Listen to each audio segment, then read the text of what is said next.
আসসালামু আলাইকুম বন্ধুরা, আশা করি সবাই ভালো আছেন। আপনাদের জানিয়ে রাখি, আমেরিকার একটি বিশেষ বিমান যার বিস্তারিত তথ্য খুব বেশি জানা যায়নি, সেটি আমেরিকা থেকে পাকিস্তানে পৌঁছেছে। আপনাদের হান্ডালা গ্রুপের কথা মনে থাকতে পারে। এটি একটি হ্যাকার গ্রুপ যারা আমেরিকা ও ইসরায়েলের অনেক কর্তা ব্যক্তিদের ব্যক্তিগত তথ্য ফাঁস করে দিয়েছে। তারাও এখন যুদ্ধবিরতি মেনে নিয়েছে এবং আমেরিকা ইসরায়েলের উপর সাইবার হামলা বন্ধ করে দিয়েছে। আমি পাকিস্তানকে বিশেষ করে তাদের প্রতিরক্ষা মন্ত্রীর প্রশংসা করেছিলাম, কারণ তিনি ইসরায়েল সম্পর্কে খুব কঠোর মন্তব্য করেছিলেন। তিনি বলেছিলেন ইসরায়েল একটি ক্যান্সার, যা এই অঞ্চলের জন্য ক্ষতিকর এবং পুরো বিশ্বের জন্য বিপজ্জনক। এটিকে নির্মূল করা উচিত। তিনি আরও বলেছিলেন, যখন যুদ্ধবিরতির কথা হচ্ছে তখন ইসরায়েল সন্ত্রাস ছড়াচ্ছে।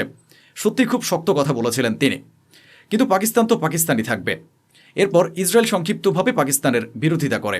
তারা সরাসরি হুমকি দেয়নি, কিন্তু বলেছে যারা নিজেদের নিরপেক্ষ মধ্যস্থতাকারী বলে দাবি করে তারা যদি ইসরায়েলের বিরুদ্ধে এভাবে কথা বলে তাহলে তা কোনো সরকারের কাছ থেকে প্রত্যাশিত নয়। এরপর পাকিস্তানের উপর চাপ পড়ল। মোট কথা কয়েক ঘন্টার মধ্যে যখন ইসরায়েলের প্রতিক্রিয়া আসে তখন পাকিস্তানের প্রতিরক্ষামন্ত্রী নিজের টুইট ডিলিট করে দেন। টুইট ডিলিট, সব শেষ। এটাই হলো ইসরায়েলের সামনে পাকিস্তানের প্রতিরক্ষামন্ত্রীর শক্তি। বুঝতে পারছেন? পাকিস্তানের মানুষ নিজেরাই এ নিয়ে খুব ক্ষুব্ধ। তারা বলছে, যদি তোমাদের সেই ক্ষমতা নাই থাকে তাহলে এমন কথা বললে কেন? না বললেই তো পারতে। আর যদি বলো তাহলে পরে মুছে দিলে কেন? এতে তো পুরো পাকিস্তানেরই অপমান হলো। এটাই হলো পাকিস্তানের অবস্থা। ইরান কোনো যুদ্ধবিরতি ভাঙেনি। কুয়েতে যে হামলা হয়েছিল সে ব্যাপারে ইরান আগেই বলেছে এটা তারা করেনি। এখন খবর আসছে কুয়েতে যে ড্রোন হামলা হয়েছিল এবং যে ক্ষতি হয়েছে সেটি ইরাক থেকে চালানো হয়েছিল। ওদিকে ডোনাল্ড ট্রাম্প এবং ব্রিটেনের প্রধানমন্ত্রী ফোনে কথা বলেছেন এবং বলেছেন যে স্ট্রেইট অব হরমুজ খুলতে হলে একটি বাস্তবসম্মত পরিকল্পনা দরকার। শুধু ফোনে কথা বলে কিছু হবে না। ক্ল্যাশ রিপোর্টে একটি তথ্য প্রকাশিত হয়েছে, যা আমি আগেই বলেছিলাম। ন্যাটো প্রধান বলেছেন, আমেরিকা যা বলছে আমরা তাই করছি, তবে ধীরে ধীরে করছি। তো থাইল্যান্ড ইরানের দূতাবাসে কী খেলা খেলছে দেখুন। থাইল্যান্ডের ইরানের দূতাবাস ওই খবরটি রিটুইট করে ন্যাটোকে প্রশ্ন করেছে, হু ইজ ইউর ড্যাডি, মানে তোমার ড্যাডি কে? আমেরিকার সাবেক পররাষ্ট্রমন্ত্রী জন কেরি খুবই পরিচিত একটি নাম। একটি চ্যানেলে এসে সবার সামনে স্বীকার করেছেন যে যখন বারাক ওবামা প্রেসিডেন্ট হন তখন নেতানিয়াহু তাকে ইরানে হামলা করতে বলেছিলেন, কিন্তু ওবামা তা প্রত্যাখ্যান করেন। এর আগে জর্জ বুশকেও একই কথা বলা হয়েছিল, তিনিও না করেন। পরে বাইডেনকেও বহুবার বলা হয়েছিল, তিনিও রাজি হননি। এরপর এলো সেই অতি বুদ্ধিমান গোলাপি শূকর, প্রেসিডেন্ট হলো। নেতানিয়াহু এই ডোনাল্ড ট্রাম্পকে বলতেই সে রাজি হয়ে গেল এবং হামলা করে দিল। এর আগে যত প্রেসিডেন্ট এসেছেন সবাই মানা করেছিলেন, কিন্তু ট্রাম্প এই আক্রমণে সম্মতি দেন। নেতানিয়াহু বরাবরই ইরানে হামলা করতে চেয়েছিলেন, আর ট্রাম্প সেই বড় ভুলটি করে বসেন। এখন তার ফল ভুগতে হচ্ছে। স্ট্রেইট অব হরমুজ দিয়ে যে বেশিরভাগ জাহাজ যাচ্ছে, নিশ্চিত খবর অনুযায়ী সেগুলোর বেশিরভাগই কোনো না কোনোভাবে ইরানের সঙ্গে যুক্ত। হয় সেগুলো ইরানের ট্যাঙ্কার, অথবা ইরানের অনুমতিতে চলছে, কিংবা ইরানের ঘনিষ্ঠ মিত্রদের জাহাজ। ওদিকে মাত্র 40 দিন পরই বেচারা ইসরায়েলিরা বাংকার থেকে বের হয়েছিল, একটু স্বস্তি পেয়েছিল। ভাবছিল এখন অন্তত খোলা বাতাসে শ্বাস নেওয়া যাবে। কিন্তু তখনই আবার হিজবুল্লাহর দিক থেকে রকেট আসা শুরু হলো। প্রায় 400 মানুষের হত্যাকাণ্ডের পর কে চুপ করে থাকবে? হিজবুল্লাহ পাল্টা জবাব দিয়েছে এবং রাতে মিসাইল নিক্ষেপ শুরু করেছে।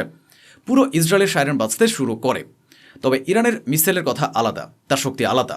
এগুলো মূলত রকেট, আর রকেট প্রতিহত করতে ইসরায়েল বেশিরভাগ ক্ষেত্রেই সফল হয়েছে। দেখুন।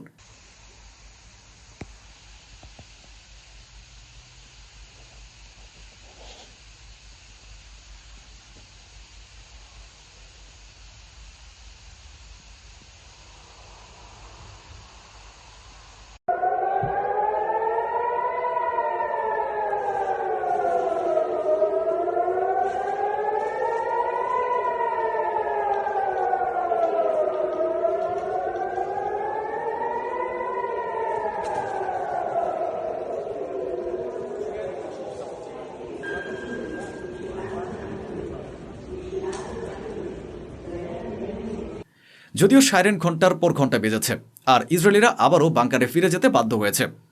এদিকে কুয়েত আনুষ্ঠানিকভাবে অভিযোগ করেছে, হয় ইরান তাদের উপর হামলা করেছে, অথবা ইরানের কোনো সমর্থিত গোষ্ঠী এ হামলা চালিয়েছে। কুয়েত এ বিষয়ে 2 পৃষ্ঠার একটি বিবৃতি প্রকাশ করেছে এবং তারা বেশ ক্ষুব্ধ। এরপর ইরান দ্রুত প্রতিক্রিয়া জানায়। তারা পরিষ্কারভাবে জানায় কুয়েতের উপর হামলায় তাদের বা তাদের কোনো সংশ্লিষ্ট সংগঠনের কোনো ভূমিকা নেই। জাপানের একটি বড় পত্রিকা জাপান টাইমস লিখেছে, ডোনাল্ড ট্রাম্প হঠাৎ করে যে সিদ্ধান্ত পরিবর্তন করেছেন তা দেখায় যে ইরান যথেষ্ট শক্তিশালী এবং আমেরিকার শক্তির সীমাও আছে। ট্রাম্পও ততটা শক্তিশালী নন যতটা আমেরিকা বিশ্বকে দেখাতে চায়। এছাড়া বর্তমানে বিশ্বের প্রায় 20% জ্বালানি ও শক্তি সরবরাহে স্ট্রেইট অব হরমুজের মাধ্যমে নিয়ন্ত্রিত হচ্ছে, যেখানে ইরানের প্রভাব গুরুত্বপূর্ণ এবং ইরানি তাদের শর্ত সামনে রাখছে। এমনটাই জাপান টাইমস বলেছে। অর্থাৎ জাপানের মানুষ এটা বুঝে গেছে যে ইরান হলো সিংহ। কিন্তু আমাদের মাঝে কিছু মানুষ আছে যারা শুধু ঘৃণায় জ্বলছে। তারা মানতে চায় না যে ইরান শক্তিশালী। তো ইরান যদি শক্তিশালী না হয় তবে শক্তিশালী কে? তোমার আব্বা, যিনি ঠিকমতো কাজ করতে পারেননি বলেই ভুল করে তোমার জন্ম হয়েছে? সময় অনুযায়ী গভীর রাতে প্রায় 3টার দিকে আমার কাছে আপডেট আসে যে ইরানের একটি ডেলিগেশন দল ইসলামাবাদে পৌঁছে গেছে।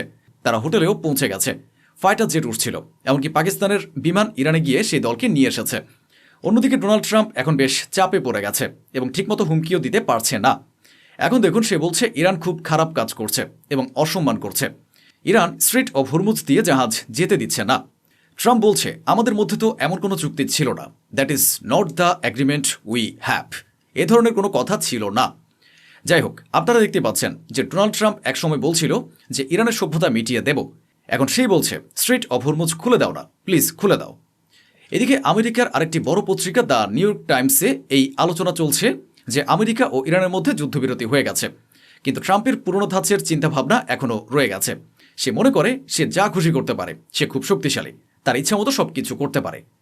আরেকটা বড় আপডেট দেয়, যেটা শুনে আপনার ভালো লাগবে। ন্যাটোর প্রধান ডোনাল্ড ট্রাম্পের সঙ্গে দেখা করতে আমেরিকায় গিয়েছিলেন।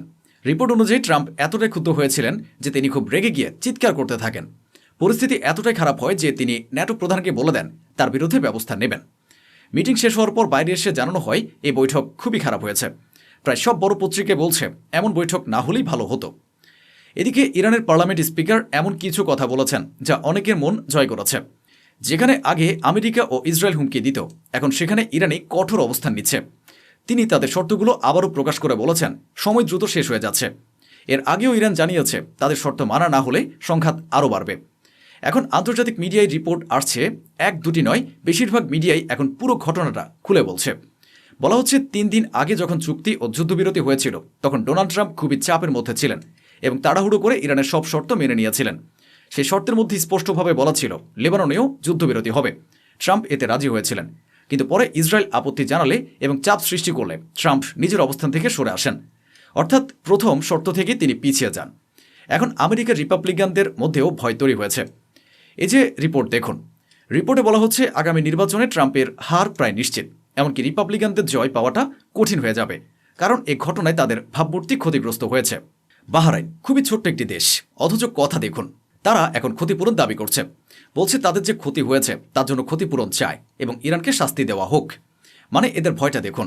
এখনও এই হারামজাদাগুলো এটা বলতে পারছে না যে যুদ্ধ আমেরিকা শুরু করেছে, আমেরিকা আমাদের ক্ষতিপূরণ দিক। আমেরিকার ডিফেন্স সিস্টেম বেকার প্রমাণিত হয়েছে, আমেরিকার অস্ত্র ব্যর্থ হয়েছে, তাই পুরো ক্ষতিপূরণ আমেরিকা দিক। তা না করে বরং তারা ইরানের বিরুদ্ধে কথা বলছে, কারণ ইরান তো কিছু বলবে না, ইরান ভাইকে ভাই বলে মনে করে। যদি ইরান তাদের ভাই না মানত তাহলে আরও বিশ্বকে দেখিয়ে দিত। এটা তো এখনও শুধু ইরানের ট্রেলার ছিল। শহীদ খামেনির 40তম দিন ছিল, শহীদ খামেনির 40 ছিল, 40 উপলক্ষে খামেনিকে স্মরণ করা হচ্ছিল। দেখুন, মানুষকে সত্যিকারের মানুষ হতে হলে সত্যের প্রতি ভালোবাসা থাকতে হয়। তেহরানে খ্রিস্টানদের চার্চেও খামেনির 40 উপলক্ষে একটি অনুষ্ঠান করা হয়েছিল, যেখানে খ্রিস্টান সম্প্রদায় তাদের ধর্মীয় উপাসনালয়ে শোক প্রকাশ করেছে। তো বন্ধুরা, এই ছিল আজকের আয়োজন, যা স্বচ্ছভাবে আপনাদের সামনে তুলে ধরা হলো। আশা করি আমাদের এই প্রচেষ্টা আপনাদের ভালো লেগেছে। অসংখ্য ধন্যবাদ। সুস্থ থাকুন, ভালো থাকুন।